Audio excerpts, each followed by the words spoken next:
سلام الله عليكم أخواتي الغاليات، وأرحب أيضا بالزوار الجدد للقناة.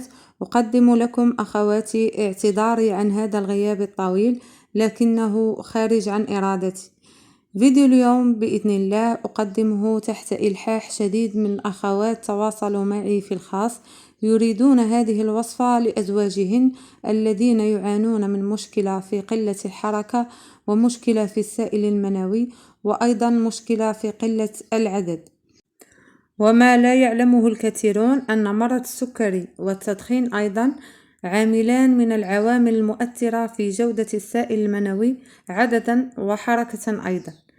إذن بدون إطالة سنحتاج في هذه الوصفة إلى القمح المنبت أو جنين القمح، وسنحتاج أيضا إلى الحمص أيضا منبت، وسنحتاج كذلك إلى بذور البصل المنبت، وسأريكم الآن طريقة تنبيته. نأخذ إناء بهذا الشكل، ثم سأضع فيه قطعة من القطن، وسأضع فوقها حبات من الحمص، ثم سأضيف لها القليل من الماء، وهذه الطريقة تطبق على جميع البذور الأخرى. ثم نتركها في المطبخ لمدة 3 أيام حتى تظهر عليها البذور أو تنبت. والهدف أخواتي من تنبيت هذه البذور هو الحصول على قوة مضاعفة لهذه المكونات الثلاث. والآن نمر لتحضير الوصفة. نأخذ خلاط كهربائي، وأضع فيه ملعقة كبيرة من جنين القمح أو رشيم القمح، وملعقة كبيرة من الحمص أيضا المنبت أو رشيم الحمص، وملعقة صغيرة فقط من رشيم البصل.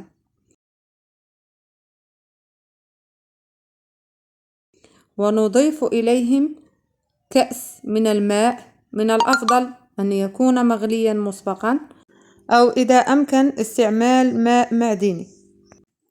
ثم أقوم بطحن الخليط جيدا، ثم نصبه في كأس دون تصفيته، ونضيف له ملعقة من عسل النحل، ويفضل أن يكون عسل النحل أصلي.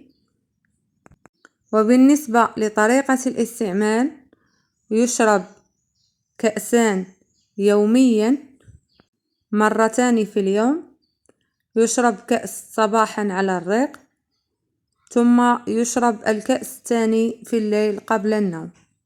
تؤخذ الوصفة لمدة 20 يوم، وعادة ما يظهر الفرق من الأسبوع الأول. الوصفة ناجحة أخواتي ومضمونة بإذن الله تعالى.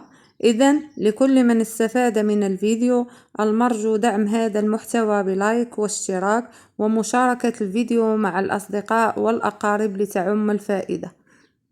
استودعكم الله الذي لا تضيع ودائعه، وإلى فيديو مقبل بإذن الله.